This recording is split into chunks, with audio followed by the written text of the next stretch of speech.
Hey everybody, Dr. Tom Gerard here. And hey, let me ask you a quick question. Have you ever been held responsible for something you had no control over? Maybe it's in your personal life or at school or especially in your work environment, since we're talking about business and organizational control. Many times you've been held responsible for something you have absolutely no control over. And so when we talk about managerial accounting, right, we talk about management and how you manage the organization, and accounting has to do with control and information so managers can control these things. So one of the things that we look at in this chapter is cost centers, investment centers, and profit centers. And depending on what your level of responsibility is, responsibility accounting, they call it, is what are you responsible for and what do you have control over? So let's look at this real quick. So one of the things that they'll start off in this chapter is talking about decentralized organizations and operations. So advantages and disadvantages. Now, first of all, what is a decentralized operation? So let's look at this slide. And here you can see that what they're saying is in a centralized organization, you have all the top managers, the big shots, the big brass, maybe even at the corporate headquarters in a different place in the country or a different country are calling the shots. They're making all the decisions. And that's centralized organization, which means people at the management level, at the different levels, have little say-so in what's going on. Now, when I teach this whole course on this, I go into a whole discussion about different companies that use different forms of centralized or decentralized management styles. But most of your books especially what we're talking about here in managerial accounting, is talking about the decentralized organization, because obviously you have the top corporate headquarters. Let's call that the top headquarters.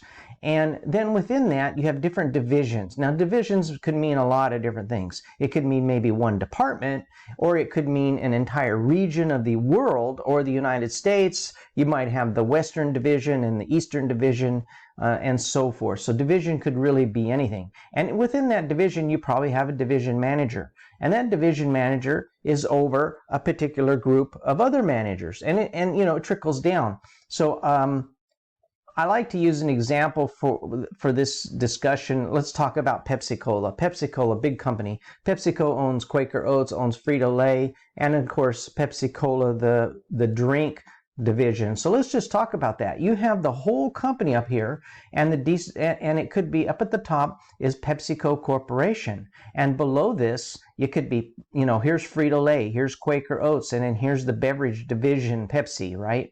But think about if this was Pepsi, and underneath of Pepsi you have the manufacturing, you have the bottling, you have the distribution, you have the sales force that goes out and sells, you have merchandisers, truck drivers, many people in line in this particular, say, the Pepsi drink division, okay?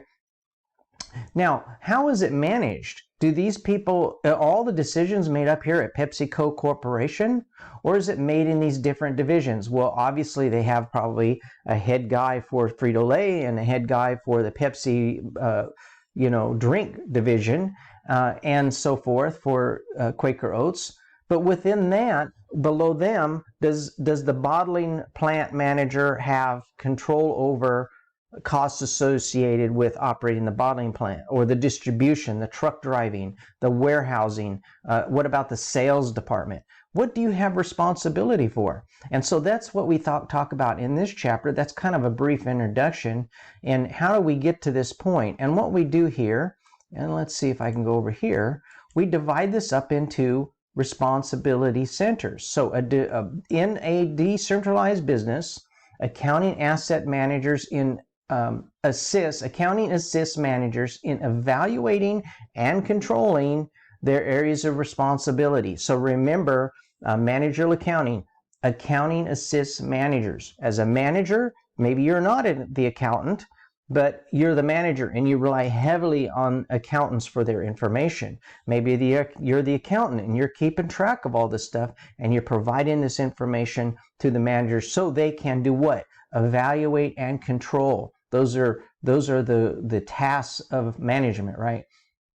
But managers at different levels. This is what we're talking about in this chapter. So we have, the head people up at corporate headquarters, and then we have the divisions perhaps, and under each division you have more divisions, and within those divisions you have different areas of level. So now, one of the things, and so what we do is we divide these areas of responsibility up into 3 areas, which is cost center, profit center, and investment center. Now,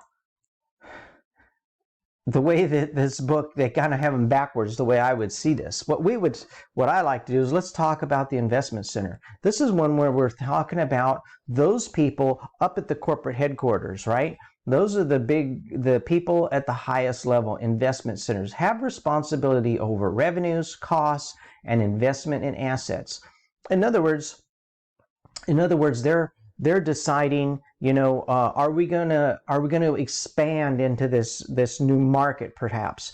If we're going to go into say we're going to go into a country where we're not even haven't established. Now that'd be tough for PepsiCo because they're pretty much established all over the world, right? But let's just say we're going to think about going into a new market. And we need to have infrastructure, and we have to purchase buildings, and maybe we're going to build the bottling plant, or maybe we're going to contract with a local bottler that's already there. So these are all investment type decisions. We're going to invest millions of dollars, maybe billions of dollars to move into a new market, and we're making those decisions. Now, they're also responsible for costs and for revenues and expenditures, or what we call in managerial accounting costs. We talk all about costs. But at the investment center level, not only are we thinking about how are we going to invest in assets, building new buildings, more money in advertising, more trucks on the road, these kinds of things. Or do we contract with the bottling plant, or do we build our own bottling plant, this kind of thing. So, but we also are responsible for revenues, like, okay, well, what are we going to sell? What ad are we going to run on the Super Bowl? What product are we going to promote on that ad? Are we going to cross promote, which PepsiCo is great. I teach marketing too, and I love the Pepsi because they are one of the premier companies to study marketing, because they have, what do they have? Mountain Dew and Doritos, aimed at gamers, and it was the first, and I don't want to teach marketing here, even though I love that class, but the very first product placement in gaming, in video games, was Mountain Dew, and it was a Tony Hawk game way back in the, I think, 90s or something, early 90s, where Tony Hawk is skating, and there's a big billboard that says Mountain Dew on it. But Pepsi is real, so these people, the investment investment centers, are making these kinds of decisions. Do we cross promote? Do we not?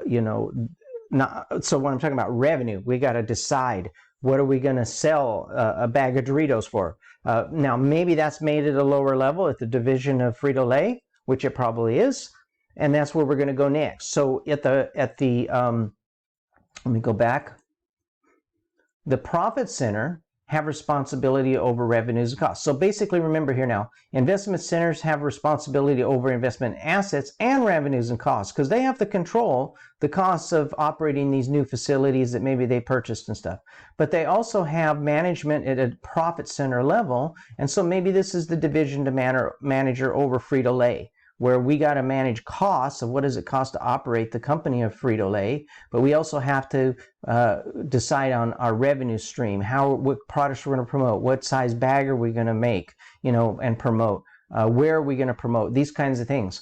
What are we going to charge, right? What does it cost us to make a bag of Doritos, and what are we going to sell a bag of Doritos for? And maybe Cool Ranch costs us more to make than the nacho cheese, but what are we going to do? Are we going to have two different prices, or are we going to have the same? So this is profit center responsibility. These people don't really get into the idea of, well, we're building a new potato chip factory, and instead of maybe having our potato chips made in, Indianapolis. We're going to have it made in Omaha, Nebraska. I don't know. I'm just making that up. But the idea is profit center people are not responsible for these big investments on capital, what we call capital assets, right?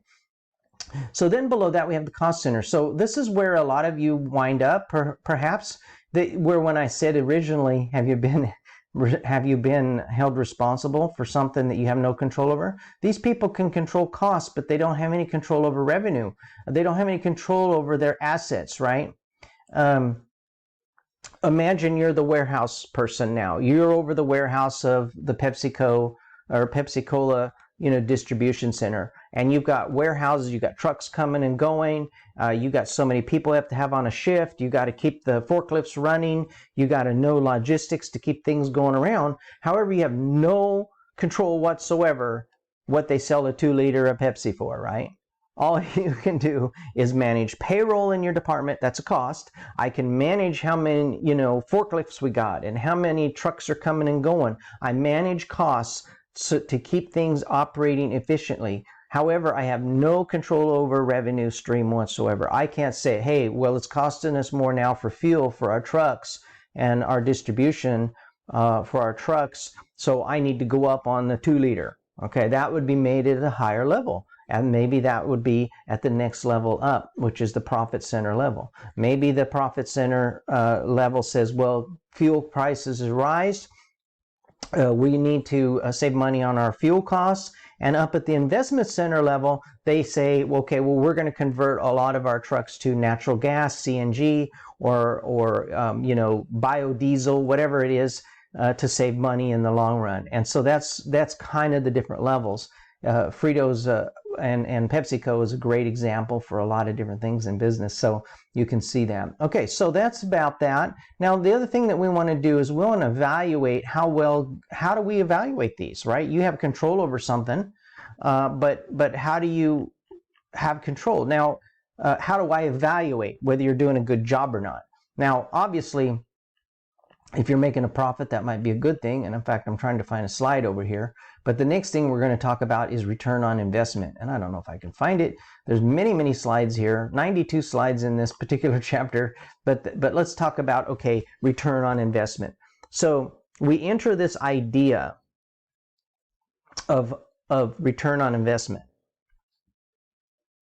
And the idea of return on investment is that we're going to invest our money in different assets. So here now this is talking about at the investment center managers at the highest level. It says one measure that considers the amount of assets invested, considers the amount of assets. When we talk about amount in accounting, we're talking about the cost, right? The dollars. How much, now of course we're United States of America, so we're talking about dollars. How much does this asset cost us? Well, maybe it's a new Pepsi delivery truck that costs, I don't know what a big semi truck costs nowadays, probably $200,000 or $300,000 for a new one. But let's say we've got, it could be something like that, where it's a truck, or maybe it's a new forklift in the warehouse. But when we're talking about this, we're talking really on a higher level. If we're going to build our own bottling plant instead of having it contracted with a bottler, where we have more control, then I need to know what am I going to return on investment on that, right? Because I know already that maybe we're paying return on investment. How much money am I going to put in invested assets divided into the operating income from that particular asset.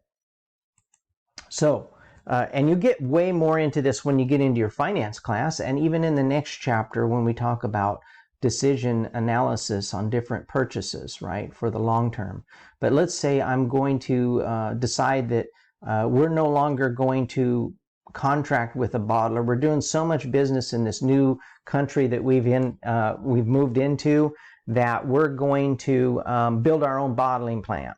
Now, how much is the return on that? It's going to cost maybe $100 million to build the bottling plant. We got to hire people. We got to build the plant. We got to get electricity. We got to pay permits, all these different things that goes into putting this gigantic asset into into service. And what is our return going to be on that? How many years? And we talked earlier in one of the chapters on the cost volume profit analysis, like how long is it going to take me to break even? How long for every new bottle that I make in that plant, how much am I going to make? What's my profit going to be? So return on investment is very important, and you'll get into that way more into finance, because that a lot of times is in the area of the finance people, because now they got to figure out, well, if we're going to build actually, close to where I lived, talking about PepsiCo, several years back, they built a $300 million Gatorade plant. Gatorade owned by PepsiCo also. And, it came at the time, I believe, right before the recession. They put $300 million to build this plant just to make Gatorade, because Gatorade was the #1 sports drink at the time.